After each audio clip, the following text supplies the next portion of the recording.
Kur tie plasmasiņi bija? Tīna, tev jāņem čehols nost ir. Vien ap šito, vai ne? Nē, to tu var atstāt, ja kā kontragalī. Reku liks vienu, liks otru. Šitā nevar uz... Jā, viss trauks izlīdzināt. Nu, šis ir optimists, ar ko paši mazākie burātāji sāk, ar ko arī visi jaunieši iesāk savu burāšanas apmācību, kā stabilu laiviņu. Kā redzat, ir arī pat grūti saprast, kur priekš, kur aizmugur laiviņai. Gan vai vienādi abi gali nošķelti ir. Un šeit ir ļoti daudz arī domāts par drošību, lai maziem bērni varētu droši burāt. Pašiem viņiem mugurā ir glābšanas vestes un laivā ir pūšļi. 3 pūšļi, ko viņi patstāvīgi uztur piepūstā veidā, lai viņi ir smuki piepūst visi, jo gadās arī apgāzties, visādi gadās. Un tad šie ir tie 3 peldspējas noturēšanai, kad laiva lai nenogrims pat par sevīm. Tad viņi neko gāž apakaļ, kad laiva atgāst apakaļ, tad čerpaks, ar ko var izsmelt ūdeni. Un brauc tālāk. Viena roka uz stūras, otrā rokā šotas un uz ūdens un aiziet. Tikko noņems to viesu un tad Dainai varbūt tas... Viena no sarežģītākajām. Nu, šī jau ir ātrāk arī. Ir jau nopietnākas lietas, kā šeit brauc 2 cilvēki, viens pie stūres, otrs karājas ārā trapecē. Šeit ir pats trapece. Ir 3 buras, priekšā foks, aizmugurē grots. Kādu ātrumu var attīstīt? Nu, varētu būt ap 20–30 km/h, kas jau skaitās ļoti ātri. Burāšanas sports ir ļoti tāds daudzveidīgs tieši uz domāšanu un grūti atrast tādu līdzvērtīgu sporta veidu, jo burāšanas sports nav tikai tas, kad es esmu uz ūdens un burāju startē viss, tas ir inventārs, ir inventāra kopšana, inventāra sagatavošana sacensībām. Līdzīgi varētu būt, kā ir kamaniņās vai bobslē, kur ir ļoti daudz jāstrādā tieši pie inventāra. Un tāpatās arī ir šī paša burāšana, šis pats process, kad sacensības vien jau katru dienu, tas ir garš un ilgstošs. Kā sacensības varbūt 3–4 dienas un katru no dienām 4–5 stundas ir jābūt jūrā gatavam uz ūdens, ir jāsagatavo sevi. Un inventāra sagatavošana ļoti burāšanā ir ļoti liels posms no visa, jo ūdens, tā kā zinām, ir viena no lielākajām pretestībām, kas mums ir uz zemes. Un šī laiviņa ir jādabūna cauri ūdenim un tikai ar vēja palīdzību. Tas, kurš būs sev sagatavojis šiem visiem posmiem vislabāk, tikai tas arī būs uzvarētājs. Ko tev nozīmē šī burāšanas lieta? Burāšana nozīmē treniņu un atbildību, jo, ja tu nemazgāsi un nepulēsi laivu, tad tā laiva var arī palikt tāda dzeltena un netīra. Un ja tu nerūpēsies par laivu, tad viņa var arī palikt caurumaina. Burāšana vēl nozīmē man draugus un sacensības, un vēl ceļojumus. Braucot kaut kur uz šīm sacensībām, tas ir 3–4–5 dienu pasākums. Katram šiem mazajam bērnam, jaunietim, viņam jāsako līdzi savām mantām. Viņam vakarā jāzina, ka nākušā dienā atkal vajadzēs sausas drēbes, viņam jāizžāvē viņas, lai viņi jārūpējās par to visu. Un tas jau to nostāda vienkad, jo līdz ko viņš kaut ko neizdara, viņš otrā dienā pats dabūna to pretī uzreiz. Viņam jākāpjas slapjās, drēbēs ir iekšā vai vēl kaut kas. Un tāpēc tas audzina šo domāšanu vairāk jauniešos iekšā. Šeit taču ir vecāki viņiem. Viņi brauc uz sacensībām līdz arī pieaugušajiem. Vecāki, mammas, tēti. Jā, ir arī vecāki visi, un uz vecākiem vislielākais jau ir šis atbalsta punkts, jo bērns, kam tad viņš burā? Viņam jau arī vajag, lai šie vecāki viņi iesaistās šajā visā, lai vecāki interesējās, ko viņš dara šis bērns, lai vecāki arī atbalsta viņu, motivē, un tad arī šim bērnam ir interesantāk pašam šī burāšana, jo visiem mums patīk, ka mūs uzslavē, un pasaka, labi, uzsit pa plecu, pasaka, forši izdarīts. Viegli? Nē.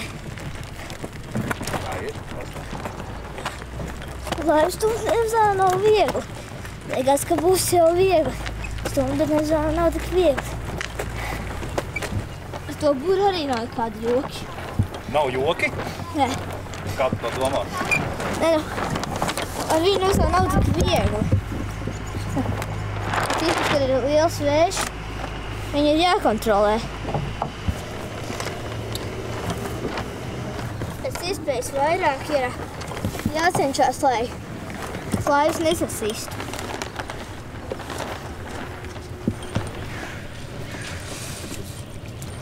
Pārsvarā tie vecāki tomēr izdomā šito lietu. Kādēļ tas bērns tiek šeit atvests? Es nezinu, varbūt tā ir tā vide, kas tiek radīta šim bērnam, šī klubs kā tāds, jo tas jau ir, bērnam jau ir kompānija jauki pavadīts laiks, tas ir, ar ko jauniešiem bērniem patīk nodarboties. Un vasarā mēs cenšamies pēc iespējas vairāk burāt, jo jāizmanto laiks, cik vien mums ir dots. Bet atkal attiecīgi turpinām ziemā, mums ir teorijas, fiziskās, mums ir pārgājieni, mums ir baseini, nodarbības un braucam ekskursijās šeit, tur. Tā kā cenšamies uzturēt šo visu pasākumu gadu garumā interesanti un pamainīt un iesaistīt arī pašus vecākus tajā visā. Nu jā, bet to jau var dabūt arī kaut kur citur. Nu, viņš basketbolu spēlē. Nu, arī droši vien, kad var. Un arī lētāk sanāk, vai ne? Nu. Uzstādījums mums klubā ir tāds, kad ir jāpanāk tas, ka vecākiem nav jāpērk sev bērniem laivas, optimistu laiviņas, jo bērns ātri no viņām izaug un nekad tu nezini, vai viņam pēc tam gribēsies vēlāk burāt vai nē. Un, šīm pirmajām optimistu klasēm jābūt klubu laivām. Un, ja viņi tālāk iet jau uz lielākām klasēm, kur viņi var lāzeris, kas ir viens no nākošajām klasēm, tur jau var katrs pirkt savu personīgo laivu, jau ar lāzeru var burāt jau līdz sirmam vecumam. Tā jau ir klase visām paudzēm. Bet sākuma posms, jā, klubam ir jācenšas rast šis balsts, lai vecākiem būtu vieglāk. Un tas arī ir tas, kā varētu vairāk šos jauniešus piesaistīt. Tikai ar to, ka pēc iespējas vairāk nodrošināt viņus ar inventāru laivu, jo vecāki nepirks vienu laivu savam bērnam tikai pamēģināt. Brauksim startus. Starti būs starp motorlaivu un zaļo karodziņu. Augšā, ja tur ir bojas izlikts. Brauksim Jūrā būsim? Jā, jūrā ārā pa vārtiem. Viņš ir ļoti lēns, tāds mierīgs. Cik būs starp procedūras laiks? Pirmā boja, otrā boja, trešā ir maziņa baltā bojiņa. Apņemam balto bojiņu un braucam uz finišu. Starta procedūras laiks 3 minūtes. Pēdējā minūtē būs sarkanais karogs, kā nolaidīs sarkano karogu un taurīte, tā starts. Ar kuru bortu jāapņem bojas? Ar kreiso? Ar labo. Lore, tu tieši. Labo. Labu. Kurš zīmēs, kā būs jābrauc uz pirmo boju? Kārlīt, jā? Nu labi, zīmē Kārlīt, kā tu brauc uz pirmo boju? Hopā. Hopā. Hopā. Ar divām balzēm. Nu labi. Redzēsim, kā sanāks, bet nu apmēram tā doma ir pareiza. Es savu. Tas ir man tiks?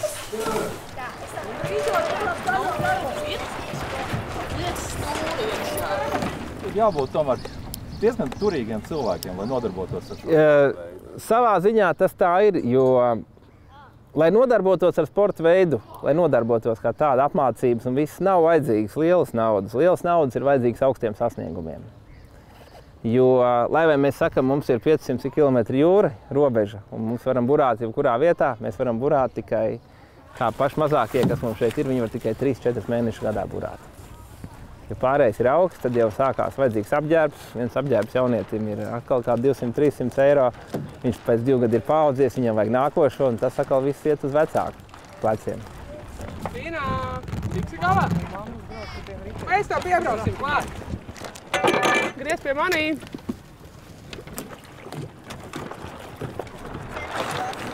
Vienkārši bija nepareizā ļekā ielikt.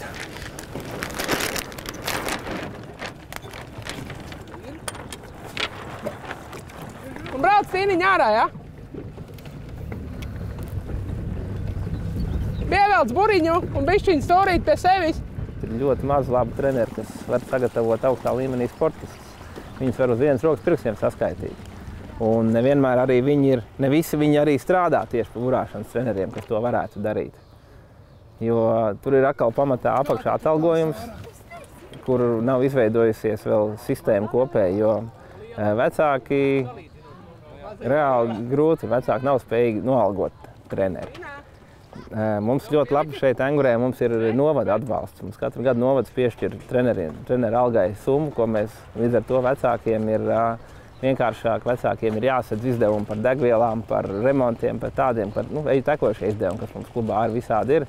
Un tad līdz ar to šī maksa par burāšanu ir samazinājusies. Bet tas ir tas, kas visā Latvijā trūkst un treneri kā tādu. Jo ir vajadzīgi gadi, kur šie paši treneri mācās. Mācot bērnus, mācās paši, novēro, izstrādā programmas, kā viņi strādā, kā viņi attīsta. Un, lai tas panākt, arī ir vajadzīga pastāvība liela, lai tas būtu ilgstošā procesā, nodrošināt šim trenerim pastāvīgi darbu ilgstošā procesā, iegūs vairāk pieredzi un paliks labāk kvalificēts un līdz ar to izveidosies labāka treneru grupa.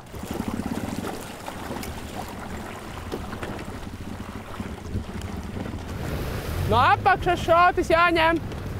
No apakšas šotis jāņem. Un nebrauc prom.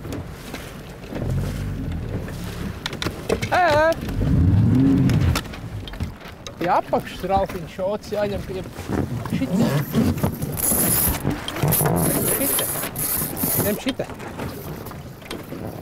Aiziet. Tikai nebrauc ļoti tuvu akmeņiem, ja? Ir jau tā, kad ir kaut kādi iesācēji, kam ir grūti, kamēr nebrauc blakām, tikmēr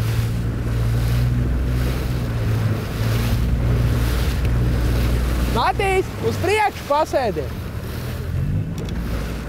Ka viņš brauc un taisa visu laiku pagrieziens, viņam to tehniku, lai attīst. Uz to startu jau viņam ir vienkārši sacensība, un tādī brīdī jau viņš par tehniku un tādu lietu vairs nedomā. Tehniku, vēju, taktiku.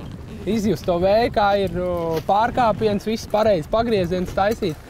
Jo starta laikā jau viņiem kaut kur ieslēdzās citas maņas sacensības un vairāk viņiem nav tā tehnika pazūd. Bet tas ir pamats, kas viņiem burāšanā būtu jātrenē visvairāk. Tīri tehnika. Jo burāšana jau ir viens no tehniskākajiem sporta veidiem. Kā saka, šahs uz ūdens. Kārlī! Riņķojam karodziņš mazā bojā ar labo bortu. Es pārlikšu distanci. Visu laiku sanāk mainīt distanci, jo viņiem ir pēc tā viss kā taisnu, uz pirmo boju jābrauc pret vēju, jākreicē. Ja ik pa laikam pamainās vējš, tad viņiem nekur nesanāk kreicēt. Tad ir tā, ka viņi var aizbraukt ar vienu, viņi jau gribētu ar vienu halzu aizbraukt uz boju.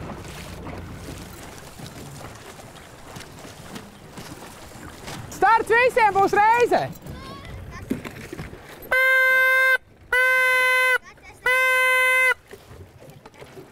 Sausā treniņā tādu lietu iemācīt nevar. To var iemācīt tikai daudz stundas pavadot uz ūdens. Pašam viņam ir jāsaprot un pašam viņam ir jājūt laivas ātrums, kā viņi dabūt ātrāk un kas mainās, kad tu izdari nepareizi kaut ko. Bet tas viņiem pašiem ir jāizjūt. Citādāk jau no tās burāšanas... braukt jau var savu prieku pēc, bet sacensībās, lai braukt, tad vajag kaut ko vairāk bišķiņ. Un tas ir tikai daudz stundu darbs. Ļoti daudz jāpavada uz ūdens. Protams, arī jābūt fiziskai sagatavotībai, lai to var izturēt. Šodien ir lēns vējš, šodien nav nekāda problēma. Mierīgi var braukt vējš ar kaut kādi 3-4 metri. Bet, ja vējš ir 13-14 metri, tad ir bērniem ko turēt. Apgāžās, jāsmeļ laivas, jāceļ augšā, jābrauc atkal. Jo ir 10 bērni, viena motorlaiva, visiem tu uzreiz pakaļ nevar aizskriet. Kaut mazākos jā tu ķer un palīdz viņiem, bet lielā jau paši tiek galā. Var izsmelt, pieceļ augšā, izsmeļ un brauc tālāk. Tas laiks jau visiem ir vienāds, un vējš visiem ir vienāds, un laivas visiem ir vienāds. Viss ir tikai no zināšanām un pieredzes.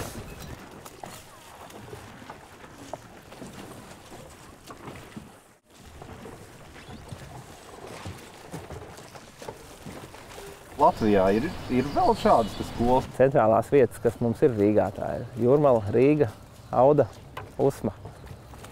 Bez tā šeit attīstamies jau 4. gadu Engurē. Kur tad ir tie čempioni? Šeit ir tas jautājums, kad par augstu sasniegumu sportiem atkal runājam par citu finansiālo stāvokli. Augstu sasniegumu sportam ir vajadzīgas citas finanses, jo ar to, ka mēs dzīvojam pie jūras, nepietiek. Jo mēs šeit varam burāt, kā jau minēju, tikai dažus mēnešus gadā, bet augstu sasniegumu sportam šī burāšana ir jāturpina caur gadu. Liela sasnieguma sportā ir vajadzīgs valstiskais atbalsts, jo entuziasti ir amatieri tomēr, un tādi viņi arī paliks. jo nav stabilitātes, nav pastāvības entuziasmā vienmēr pieejamo līdzekļu iespējās. Bet katrā gadījumā jaunieši aug, ir perspektīva jaunieši. Ir jaunieši, kas piedalās jau arī pasaules kausa posmos, pasaules čempionātos. Es domāju, ka tas viss nāks.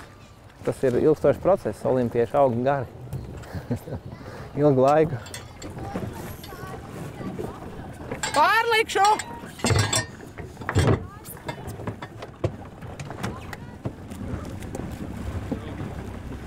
Tu jau pa tiem akmeņiem tik ātri nenoies. Pauliņā riņķojam karociņš mazā boiņa, ja? Cik man ir zināms, jūs nestrādājat Latvijā. Kur jūs strādājat, ko jūs darat? Jā, man pamatprofesija ir jūrnieks, kapteinis. Es dotajā brīdī jau 7 gadus strādāju pa kapteini.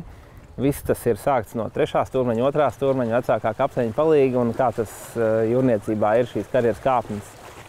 Un, mācījies es šeit pat Engures jūrskolā, sācis, pēc tam turpinājis Liepājas koledžā, pabeidzis un sācis savu darbu jūrā. Dotajā brīdī tas darbs ir starp Īriju un Velsu, starp 2 ostām, Dublinu un Holyheadu. Un esmu uz kuģi jau vairāk kā 10,5 gadus uz vienu kuģi Ulysses, kas arī kopš uzbūvēšanas, tagad vairs ne, bet uzbūvēšanas brīdī bija arī lielākais prāmas mašīnvedējs pasaulē. Jūs esat kapteinis uz vienu no lielākajiem šobrīd, jāsaka, vienu no lielākajiem prāmjiem pasaulē? Jā, tā tas ir. Garumā viņš ir 210 metri. Un tas viņa rekorda izmērs ir tas, cik viņš var paņemt 240 smagās mašīnas. Un 2000 cilvēki.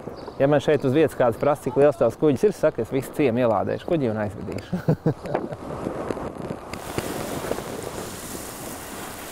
Vai nevarētu būt tā arī, ka tie vecāki, zinot šo reālo situāciju, viņi patrenēsies bērns, bet viņi jau arī saprot, ka, lai tiktu tālāk, tas ir ļoti komplekss jautājums. Iespējams, ka vecāks neredz šī bērna, dotajā brīdī viņš neredz šī bērna nākotni, kur viņš tālāk aizies.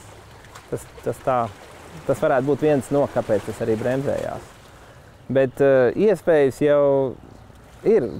Burātāji arī ir ļoti daudz profesionālie burātāji, kur ir tālāk, pabeidzot šo jauniešu sportisko karjeru vai sportiskās karjeras apmaiņā, arī pāriet profesionālā burāšanā, un gan sporta burāšanā, gan izklaides burāšanā. Baltijas jūrā tas varbūt nav tik daudz attīstīts šeit uz vietas, bet vidusjūrā tas ir ļoti tāds vajadzīgi pieprasīts amats kā jahtu kapteinis, piemēram. Vai arī profesionāls burātājs. Ir jahtas, kur ir īpašnieki, kur atkal meklē profesionāls burātājs, kas palīdz viņiem šī jahtā komandā, kas darbojās. Un tas nav tā, ka ir arī tāda profesija burāšana. Ir lielas sacensību kampaņas, kur ir vajadzīgi profesionāli sporta burātāji, kur ir komandas, kur ir desmitiem cilvēku komandā, kur šīs sacensību sagatavošanās un programmas iet 3-4 gadu procesā. Un tā kā tas jau ir pastāvīgs darbs, profesija burātājs, profesionāls burātājs. Un tepatās nav tālu jāmeklē. Viens burātājs no Lietuvas piedalījās iepriekšējā Volvo Ocean Race sērijā, kur viņš bija komandā Brunel kā komandas loceklis. 3 gadu garumā bija visa sagatavošanās, treniņi, sports, viss attīstība kā profesionāls burātājs. Tā tas viss ir reāli. Man šodien gāja raibi. Tas ir ka mums bija tik iedot 3 starti, un 2 no tajiem es biju 2. un pašā pēdējā es biju 3. Es braucu un es nebiju izreikinājis. Man prasīja labot, ka viņa labajai halzei ir jādod priekšroka. Un es nebiju izreikinājis, kad es aizskāru stūri un viņa drīkstēja man dot protestu, kad man jāuzmet 720. Tu mums stāsti tagad, zini, es nesaprotu pusi no tā visa, ko tu mums stāsti. Kas ir tas augstākais mērķis, ko tu gribi sasniegt visā šajā sporta veidā, šajos treningos? Es gribētu tikt uz pasaules čempionātu. Uz pasaules čempionātu un tur nostartēt labās vietās. Izdarīs to? Varētu mēģināt nākamgad. Šogad jau ir izlasi izdomāta, kuri brauks. Nākamgad varētu cīnīties. Bet, kad tu izaugs liels, tu arī gribi saistīt savu dzīvi ar jūru un ar burām? Jā. Kas tu būsi? Es gribētu būt kuģa kapteinis, tāpēc, ka mums ir ģirds, kuram kurš ir arī, viņš vada kuģi. Es ieraudzīju tos bērnus, viņi maziņi. Man uzreiz ir tāds, kur tik maz bērnu jūrā tagad zem buras? Mazajiem bērniem attiecīgi mazākas laiviņas, ar kurām viņi var tikt galā.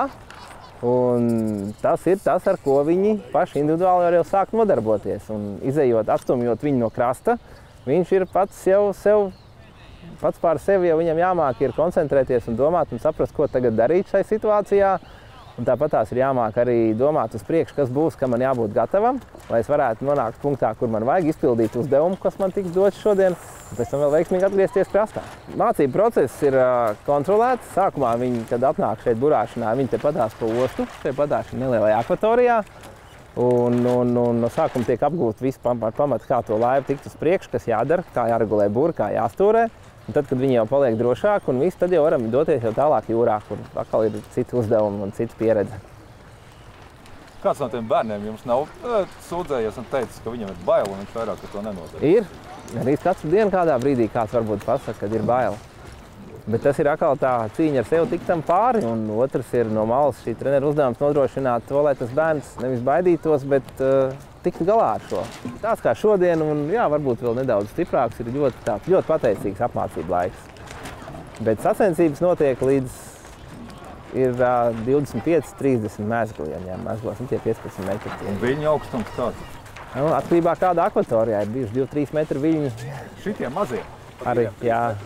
Tā, ka viņi katrs ir savā viļņu starpā, viens otru vairs neredz. Tas jau varbūt ir šis jaunatnes, jaunības pluss, kad nevienmēr viņi baidās no visa. Un kad viņi tad riskējot, viņiem, protams, ir visādas situācijas, bet es to uzskatu arī kā savā ziņā plusu, jo riskējot var daudz ko atkal iegūt vairāk pieredzi.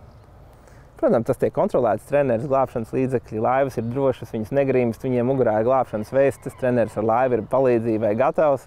Un, ja bērns pats ir gatavs uz to ņemties, tas ir tikai apsveicam, kāpēc viņam neļaut to pamēģināt, ja viņš grib iziet 11 metros ārā. Es esmu Latvijas izlasē. Mums teica, ka tu esi pasaules čempioni. Ledus burāšanā. Tiešām tu esi pasaules čempioni? Jā, meitenēs. Kādi būs tev nākošie panākumi, uz kuriem tu tiecies trenējoties šeit? Es ceru būt zelta flotē pasaules čempionātā parastajā burāšanā. Un kam ir jānotiek, kas tev ir jāizdara, lai tu tur nokļūtu? Man ir daudz jātrenējas. Halzas jātrenē. Jā, Kas taktika. jātrenē? Halzas tie pagriezieni. Pret vēju. Tu jūties ar kaut ko pārāk par citiem saviem ienākumiem? Nē. Dodot nedarbojas.